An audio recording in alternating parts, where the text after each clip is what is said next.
Bonjour madame, pourquoi êtes-vous là aujourd'hui devant la préfecture de Sens au lendemain, dans le bateau, la flottille pour la liberté a été arraisonnée au large de Gaza? C'est ce qui justifie, j'imagine, votre présence ici. Pourquoi? Évidemment, comment ne pas soutenir? On se sent tellement impuissant. Et au moins, ils ont essayé d'apporter une aide. On les en empêche. Et je suis là parce que j'ai les larmes aux yeux chaque fois que je pense à Gaza, au génocide qui est fait. Voilà, je crois que j'ai rien d'autre à dire. Alors, il semblerait que les Israéliens aient agi dans les eaux internationales, oui, en contradiction avec le droit international, ce qui est un acte de piraterie. Bien sûr. Factuellement. Bien sûr. Et aujourd'hui, très peu de réactions de la communauté internationale. Comment vous l'expliquez? Par le manque de courage de tous les politiques. J'ai l'impression qu'on laisse monter tous les fascismes actuellement dans le monde. Et c'est d'une tristesse incroyable. Et donc on ne peut pas faire grand-chose, mais au moins on est là. Ça vous fait peur, cette montée du fascisme? Bien sûr, bien sûr. Qui n'aurait pas peur devant ce déferlement de haine? On n'est pas là parce qu'on hait les Israéliens. On est là parce que par humanisme, c'est tout, avant tout. Et bon, voilà. Et on peut le dire aussi, une grande partie de la communauté israélienne qui est contre Netanyahou, bien contre sûr, le massacre et le bien sûr, bien sûr. Heureusement qu'il y a encore en Israël des êtres humains. Pourquoi êtes-vous là aujourd'hui à Sens, devant la sous-préfecture, le jour où le bateau, la flottille de la liberté, a été arraisonné au large de la Palestine, non pas au large d'Israël? Précisément. Et vous faites bien de préciser la chose parce que le bateau a été arraisonné dans la zone internationale, ce qui est prohibé par le droit maritime. C'est un acte de piraterie. Légalement, c'est un acte de piraterie. Non, absolument pas. Le bateau n'aurait pas dû être arraisonné. Non, le fait qu'il soit arraisonné, Israël a commis un acte de piraterie. Si vous voulez, oui. C'est condamné comme un acte de piraterie. Moi, je me place du côté du droit, et donc l'action d'Israël est totalement illégitime, au regard du droit international. Et on précise que le bateau n'était pas au large d'Israël, mais était beaucoup plus au sud, oui, au large de la Palestine. C'est ça. Donc Israël avait encore moins de légitimité absolument. Pour intercepter ce bateau. Mais c'est un coup de force, Israël est coutumier du fait. Il y a un mois, un autre bateau avait été non pas arraisonné, mais carrément attaqué. Ce bateau avait brûlé. Alors je ne connais pas les détails, mais là aussi c'est un acte absolument criminel au regard du droit international. Alors, à l'instant nous parlons, il est 18h, un peu plus de 18h à la préfecture de Sens. Les informations sont confuses venant d'Israël. Il semblerait, sur les dernières dépêches, que l'équipage, dans son intégralité, y compris Réma Hassan, serait, je dis bien, j'emploie le conditionnel, serait incarcéré en Israël. L'ambassade d'Israël a communiqué tout autre chose tout à l'heure, disant qu'ils allaient être libérés. S'ils sont incarcérés, qu'est-ce que cela peut vous inspirer comme sentiment premier? Écoutez, ce que ça m'inspire, c'est de la honte pour l'État français qui a été incapable de protéger cette flottille. Donc il y a une démission de la diplomatie française. Donc un sentiment de honte. Que faut-il faire? Est-ce que la réaction internationale est très faible? Oui. Mais très faible sur cette affaire-là, mais très faible globalement sur le génocide palestinien. Très faible globalement.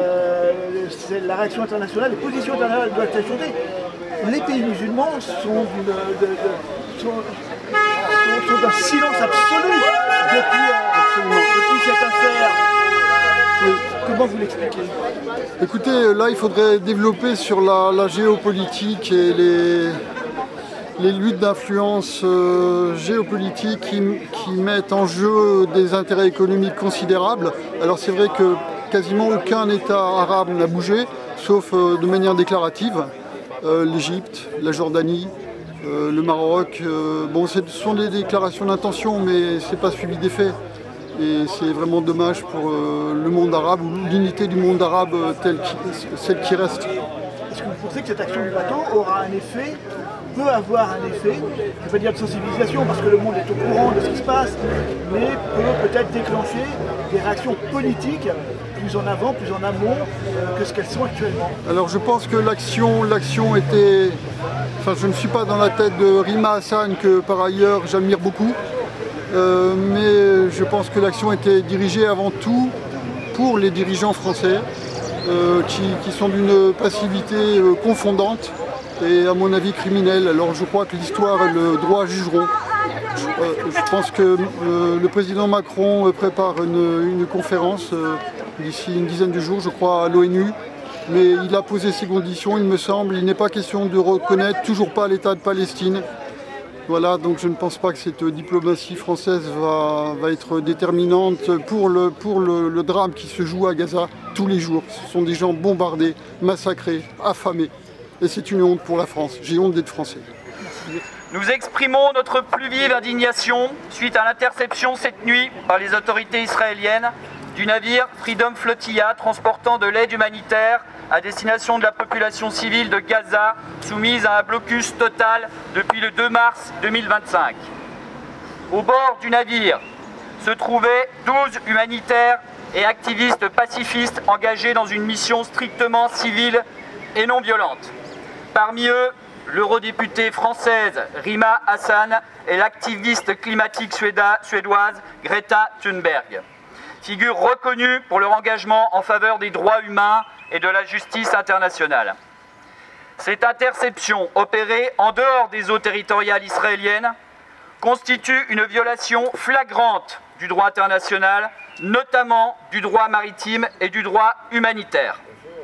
L'arrestation des membres de l'équipage et la saisie de l'aide destinée à une population en détresse humanitaire immédiate sont inacceptables.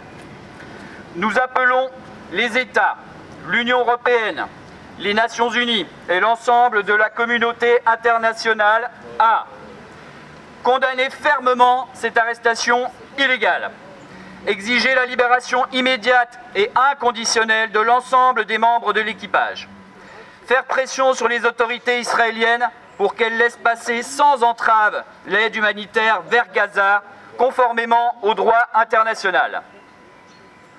Il est du devoir de toutes les nations attachées aux droits humains de ne pas rester silencieux face à ces violations flagrantes du droit international commises par Israël.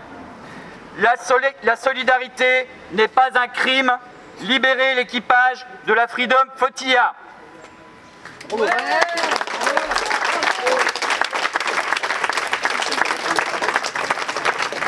Avant de laisser la parole à ceux qui le souhaiteraient, on a eu quelques petites informations de la part de députés de la France Insoumise cet après-midi à Montargis dans le cadre d'un rassemblement antifasciste. Les informations sont un peu hallucinantes. On nous a expliqué que les 12 membres de l'équipage étaient condamnés à écouter et à regarder les vidéos des attaques du 7 octobre. Vous imaginez le degré de violence psychologique qu'ils subissent, comme s'ils ne savaient pas ce qui s'était passé. C'est une honte absolue. On doit condamner. Je vous remercie d'être là ce soir. C'est important d'être ici ce soir. Merci beaucoup. Et à eux, on leur fait pas regarder ce qui se passe à Gaza. Non. Je t'ai senti. Tu n'as pas appuyé sur quoi que ce soit, tu parles dans le machin. Après, je m'enlève parce que ça va.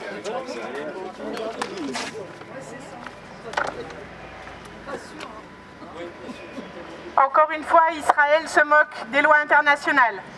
Cette nuit, le Madeleine, le voilier humanitaire affrété par la flottille de la Liberté, a été arraisonné par les commandos de la marine israélienne. Une fois de plus, Israël a violé des lieux où il n'a rien à faire, les eaux internationales et les eaux sous souveraineté palestinienne, un territoire qu'il occupe illégalement. Après plusieurs approches de drones et de navires militaires d'intimidation, le bateau a été aspergé d'une substance blanche, les communications coupées et les 12 membres de l'équipage arrêtés. Rappelons que le dernier bateau humanitaire, appareillé par la flottille de la Liberté, a été attaqué par des drones israéliens au large de Malte le 2 mai. Le gouvernement français n'a pas eu le moindre mot de soutien pour ces opérations pacifiques humanitaires et n'a rien fait pour empêcher Israël de les arrêter. À peine une demande de M. Macron de restituer les membres français de l'équipage. Honte au gouvernement français pour son inaction et son silence complice. La FPS apporte son soutien total à tous les membres de l'équipage, allemands, brésiliens, espagnols, français, néerlandais, suédois et turcs, et exige leur libération immédiate et la restitution de leurs voiliers. Partout, les voix citoyennes s'élèvent pour dire stop au génocide en cours à Gaza, et des opérations pacifiques humanitaires s'organisent pour briser le siège et stopper Israël dans sa folie sanguinaire. Ici, la flottille de la liberté, là, un convoi terrestre nommé convoi de la résilience partant du Maghreb avec 7000 personnes. Ici encore, la marche mondiale vers Gaza avec 10 citoyens de 35 pays partant d'Égypte pour atteindre le poste frontière de Rafah. Ici, les dockers de Marseille qui refusent de charger par 2 fois des cargos avec du matériel militaire pour Israël. Les dockers des Gênes en Italie, les imitant à leur tour. Partout, des actions citoyennes s'organisent. Et que fait la France? Que fait l'Europe? Rien. Aucune sanction, aucun positionnement fort, aucune prise de décision. Jusqu'à quand nos gouvernements soutiendront Israël? Jusqu'à quand seront-ils complices du génocide en cours? Plus de 54 600 morts, assassinés par Israël et les pays qui ne l'empêchent pas de commettre ces atrocités. Plus de 100 000 disparus, ensevelis sous les décombres des bombardements incessants. Plus de 125 340 blessés, mutilés à vie. Et puis, plus de 2 millions de civils, hommes, femmes, enfants, qui agonisent d'une famine organisée. Mais quand agirez-vous, vous, les soi-disant puissants de l'Union européenne? Honte à vous, honte à votre silence, honte à votre inaction. Nous n'aurons de cesse de soutenir la Palestine. Nous n'aurons de cesse de demander le cessez-le-feu immédiat et permanent. Nous n'aurons de cesse de demander le passage de l'aide humanitaire et la fin de l'occupation israélienne sur toute la Palestine. Paix, justice et reconnaissance du peuple palestinien maintenant. Bravo.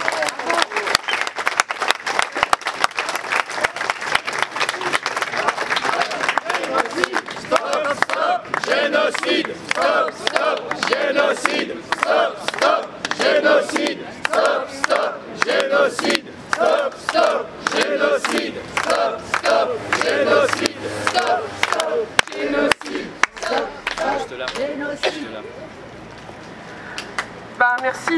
Merci de me donner le micro. Génocide à Gaza, je crois qu'on peut le dire, et donc il faut lever le blocus de Gaza.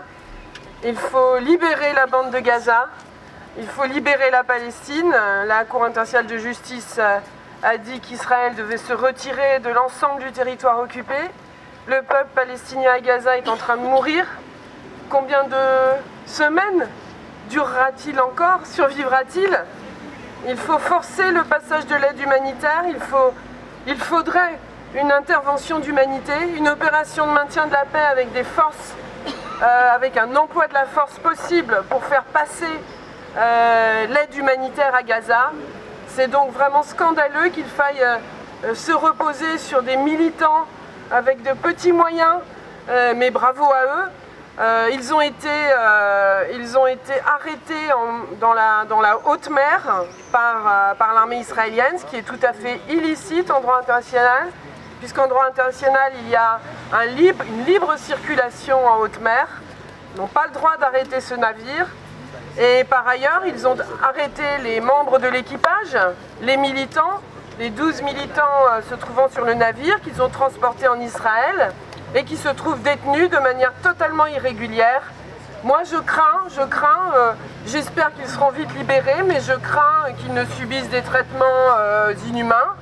Je crains particulièrement pour Rima Hassan, parce qu'elle est franco-palestinienne. Et donc, il faut véritablement que le gouvernement français proteste davantage. Il aurait fallu qu'il puisse accompagner cette flottille pour empêcher l'arraisonnement. Donc voilà ce que je peux dire d'un point de vue juridique. L'action est complètement irrégulière et il faut, à l'heure actuelle, il faut absolument que les Nations Unies trouvent un moyen de forcer ce blocus, car les gens vont mourir très vite à Gaza. Hein, ils meurent déjà, mais est-ce qu'on va avoir 2 millions de morts? Est-ce que personne ne va rien faire jusqu'à ce que 2 millions de personnes soit assassiné ou meure en raison du siège. C'est vraiment absolument stupéfiant. Donc bravo à la flottille et vous pouvez évidemment sans difficulté dire que c'est une violation claire du droit international, l'arraisonnement et la détention qui suit. Merci Raphaël.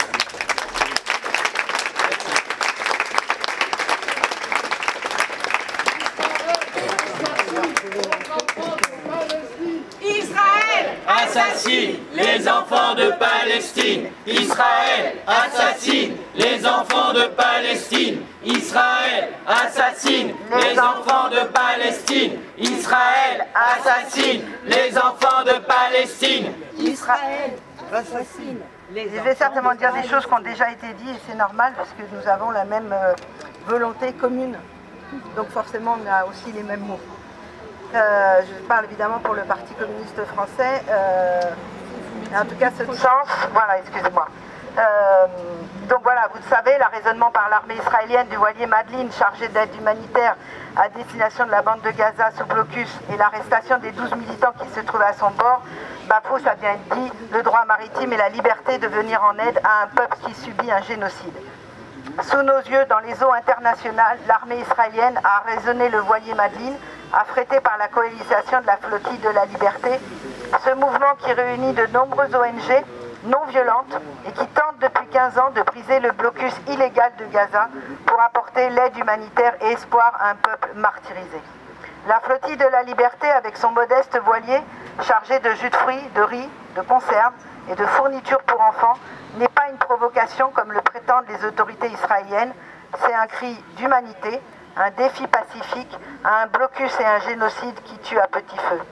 Nous nous rappelons qu'en 2010, l'attaque du Mavi Marmara par des commandos israéliens avait déjà fait 9 morts, révélant déjà la brutalité d'un État prêt à tout pour maintenir son emprise coloniale. 15 ans plus tard, l'histoire bégaye, même si cette fois aucun militant n'a été blessé ni tué, fort heureusement. Mais le silence complice de l'Union européenne doit s'arrêter. À bord, 12 militants, dont la députée européenne Rima Hassan, mais ça a déjà été dit aussi, et l'activiste climatique Greta Thunberg, le journaliste du Média Blast Yanis Mandi, Pascal Morias, marin CGT, ont été arrêtés et leur communication coupée. Leur bateau détourné vers le port d'Achod, leur seul crime, vouloir briser un siège inhumain qui depuis bientôt 2 décennies étouffe Gaza et plonge ses habitants dans une détresse indescriptible. Ce n'est pas seulement une attaque contre un bateau, c'est une agression contre l'humanité entière, contre le droit international, contre l'idée même de la solidarité. Gaza n'est plus une prison à ciel ouvert, mais un cimetière, un charnier, que plus personne, même les soutiens indéfectibles au gouvernement israélien d'extrême droite, ne peut nier. Ce scandale ne doit pas rester sans réponse. L'interception du Madeleine dans les eaux internationales est une violation flagrante du droit maritime, un acte de piraterie d'État perpétré par un gouvernement israélien qui, sous la houlette de Benjamin Netanyahou, assume sans honte sa logique jusqu'au boutiste. Cette arrestation est illégale, ça a déjà été dit, car elle bafoue la liberté de navigation et la liberté de venir en aide à un peuple qui subit un massacre, un nettoyage ethnique, un génocide. Pourtant, face à ce forfait, le silence d'Emmanuel Macron et des dirigeants européens est assourdissant. Leur inaction tient de la complicité tacite avec un régime qui, jour après jour, multiplie les crimes contre le peuple palestinien et bafoue le droit international. Et donc dans ce cas-là, pourquoi Netanyahou arrêterait-il? C'est le silence qui accompagne chacune de ces transgressions de la légalité internationale. Pourquoi alors se priverait-il d'un kidnapping de plusieurs de nos ressortissants dans les eaux internationales? Gaza est détruite, Gaza est asphyxiée, Gaza se meurt, mais plus personne ne peut et ne doit garder le silence. Depuis octobre 2023, l'ONU recense dans l'enclave palestinienne plus de 53 000 morts, dont 14 500 enfants, victimes des bombardements indiscriminés.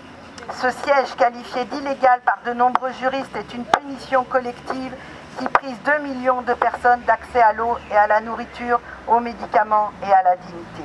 L'Organisation mondiale de la santé alerte, le système de santé est effondré et 100% de la population survit sous la menace de la famine. C'est tout un peuple qui va être rayé de la carte si on ne fait rien. Dans un monde de domination, de violence, de surarmement, de logique belliciste, la flottille de la liberté incarne une autre voie, celle de la solidarité, de la fraternité, de la non-violence, de la justice et de la paix. Les 12 militants arrêtés doivent être protégés et libérés au plus vite. Et surtout, l'aide humanitaire de plus de 9000 camions qui attendent aux frontières de Gaza doivent pouvoir rentrer. Un couloir humanitaire ouvert et sécurisé doit être instauré et un cessez-le-feu durable doit être conclu. Les otages doivent retrouver leur famille, mais les prisonniers politiques palestiniens également.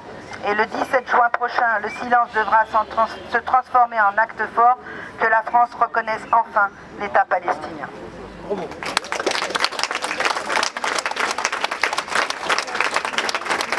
Ça a déjà été dit, mais tous les petits badges qu'on a là, si on vient pas à la manif avec, c'est pas grave.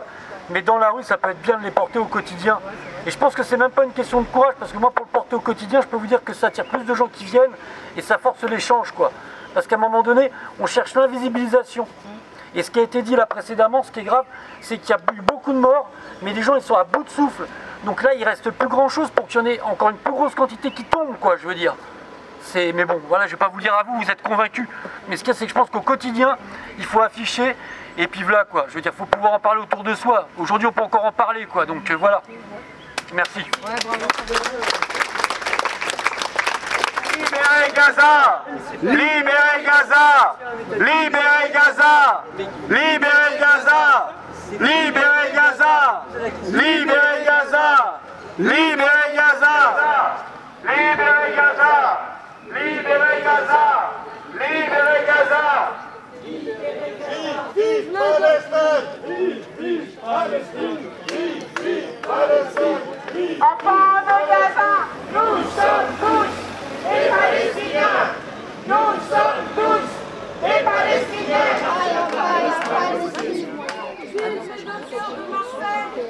vive les dockers de Marseille! Vive les dockers de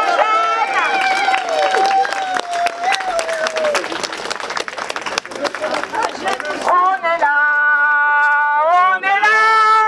même si Macron ne veut pas, nous on est là, pour soutenir la Palestine et pour ceux qu'on assassine, même si Macron ne veut pas, nous on est là, on est là, on est là, pour soutenir la Palestine et les enfants qu'on assassine, même si Macron ne veut pas, nous on est là, on est là. On est là, même si Macron ne veut pas, nous on est là, pour soutenir la Palestine et tous ceux qu'on assassine, même si Macron ne veut pas, nous on est là. Palestine vivra, Palestine vaincra, Palestine vivra, Palestine vaincra, Palestine vivra, Palestine vaincra. Les enfants évidemment, les femmes, les hommes. Des hommes. Mais certaines ensevelies sous les décombres qui n'auront jamais de sépulture. Donc je vous propose, si vous le voulez bien, de respecter, d'honorer leur mémoire avec 1 minute de silence.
Vive Palestine! Vive, vive Palestine! Vive, vive Palestine! Vive, vive Palestine! Vive, vive Palestine! Que vive la Palestine! Que vive la Palestine! Libérez les militants! Libérez les militants! Libérez les militants! Libérez les militants! Libérez les militants! Libérez les militants! Netanyahou, assassin, Netanyahou, assassin, Netanyahou, assassin, Netanyahou, assassin. Netanyahou, en prison, Netanyahou, en prison, Netanyahou, en prison, en prison.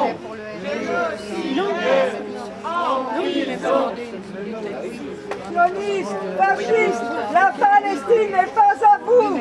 Sionistes, fascistes, la Palestine n'est pas à vous. Sionistes, fascistes, la Palestine n'est pas à vous. Sionistes, fascistes, la Palestine n'est pas à vous. Sionistes, fascistes, la Palestine n'est pas à vous. Sionistes, fascistes, la Palestine n'est pas à vous.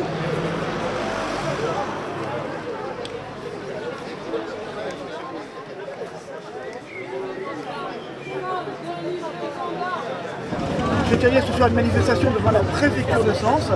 Il semble à cette heure établi, des gens l'ont dit, et ça circule beaucoup sur les réseaux, que l'intervention d'Israël est un acte de piraterie au sens du droit international. De plus, le bateau, la flottille de la liberté n'était pas au large des côtes israéliennes, mais beaucoup plus au sud, au large des zones de la Palestine. Les membres du bateau ont été interpellés. À l'instant où je vous parle, on n'a pas trop d'informations. Certaines sources disent qu'ils vont être incarcérés, d'autres envoyés dans le pays. Avez-vous d'autres informations? Et comment réagissez-vous à cette actualité? Alors non, on n'a pas d'autres informations que celles que vous connaissez tous. Alors la réaction, évidemment, c'est une indignation et une incompréhension, puisque de notre point de vue, l'État d'Israël a dérogé aux règles du droit international, vous l'avez signalé. Ce bateau avait toute légitimité à être présent là où il était, et l'État israélien n'avait absolument pas à intervenir, surtout pas dans ces conditions. Donc nous appelons l'État français à réagir, à prendre en compte le sort de ses ressortissants, et pas que, puisqu'il y a d'autres ressortissants que les ressortissants français. Il faut une réaction immédiate, et là aujourd'hui on n'a absolument pas entendu notre gouvernement sur cette question-là, ce qui est absolument dramatique. Et globalement, très peu de réactions internationales. Très peu de réactions internationales, ça je peux pas vous dire. J'ai passé ma journée en manifestation contre le fascisme à Montargis, donc j'ai pas suivi réellement les réactions qu'il y a pu avoir au niveau international, mais j'en ai pas vu beaucoup passer, en tout cas dans nos fils de discussion, ça c'est certain. Si on apprend que Rima Hassan, député européen, est incarcéré en Israël, quel sera votre sentiment, quelle sera votre réaction? Est-ce que vous l'anticipez? Alors un dégoût, et puis le sentiment que l'État israélien agit en toute impunité, pas que depuis le 7 octobre, malheureusement, depuis de longues et trop longues années. Et nous, on demande une réaction internationale, notamment au niveau de l'ONU. Voilà, il faut maintenant une intervention claire pour revenir en aide à la population de Gaza. Et puis là, dans l'urgence, tout mettre en œuvre pour arriver à faire sortir les membres de l'équipage qui sont incarcérés dans des conditions qu'on ne connaît pas actuellement. Pourquoi aucune réaction des pays, notamment musulmans? Vous entendez, vous, des réactions lorsqu'il y a, on apprend des tirs sur des écoles, des hôpitaux? Personne ne réagit. Vous entendez des réactions de l'Algérie, du Maroc, de la Tunisie? Alors il y a des réactions. Le problème, c'est qu'en France, on les entend pas, puisqu'il y a une espèce d'omerta là depuis le 7 octobre sur la situation des Palestiniens. Donc effectivement, en tant que Français, ces réactions-là, on les entend pas, quoi. Par contre, si on va regarder sur des médias internationaux, oui, il y en a énormément, et pas que dans des pays qui devraient être soutiens et qui ne le sont pas. Je pense notamment à l'Angleterre, il y a des grosses manifestations. En Italie aussi, il y a des grosses manifestations. Et en France, on voit bien que la question de la Palestine est complètement passée sous silence. Il y a des manifestations quasiment tous les jours à Paris. Alors, c'est pas parce qu'il y a beaucoup de mobilisations qu'il y a beaucoup de monde à ces mobilisations. Il y en a beaucoup moins que dans certains pays. Et nous, notre point de vue, c'est que s'il n'y en a pas beaucoup de monde à ces manifestations-là, c'est parce que autour de nous, en France, on n'en parle pas beaucoup, quoi. Ça reste confiné dans des médias alternatifs. Alors la parole commence à évoluer un petit peu, le ton commence à changer un petit peu. On voit des gens qui ne soutenaient pas du tout la cause palestinienne qui commencent à réagir, et heureusement. On pense que c'est un peu trop tard, malheureusement. Donc il faut multiplier toutes ces manifestations de soutien et continuer à mettre la pression sur le gouvernement français. On n'a pas d'autre chose à proposer, nous, en tant que militants, que d'être là, présents, et de rappeler le sort affreux là, des Gazaouis et des colons en Cisjordanie aujourd'hui. Toute dernière question, pour revenir sur cette affaire du bateau. Qu'attendez-vous concrètement ce soir comme réaction d'Emmanuel Macron? Que doit-il dire? Déjà, juste une réaction claire d'indignation face à ce qui se passe, quoi. Il a demandé le retour des compatriotes français. C'est la façon très macronienne de demander les choses gentiment. La France, elle doit taper du poing sur la table, tout simplement, quoi. Elle doit taper du poing sur la table. Et là, pour l'instant, c'est une déclaration très gentillette. On sait très bien que ça n'aura aucun effet. Et donc, il faut actionner tous les leviers. Là, je parlais de l'ONU tout à l'heure. C'est un levier important, quoi. Il faut que l'Assemblée générale de l'ONU se positionne clairement contre l'État d'Israël. Et pourquoi pas qu'il y ait une intervention pour protéger la population gazaoui aujourd'hui et pour demander la libération des 12 équipiers de cette flottille. Vous resterez mobilisés. Il y a des grandes manifestations, notamment sur la capitale. Vous irez, j'imagine, en emmenant des militants avec vous. Oui, nous on essaie principalement de se mobiliser localement quand même, parce qu'on pense que voilà, ça doit venir aussi des gens du coin, du terrain. Après, ça nous arrive de temps en temps effectivement d'aller à Paris, parce qu'on n'est pas loin, quoi. Merci infiniment. Merci à vous.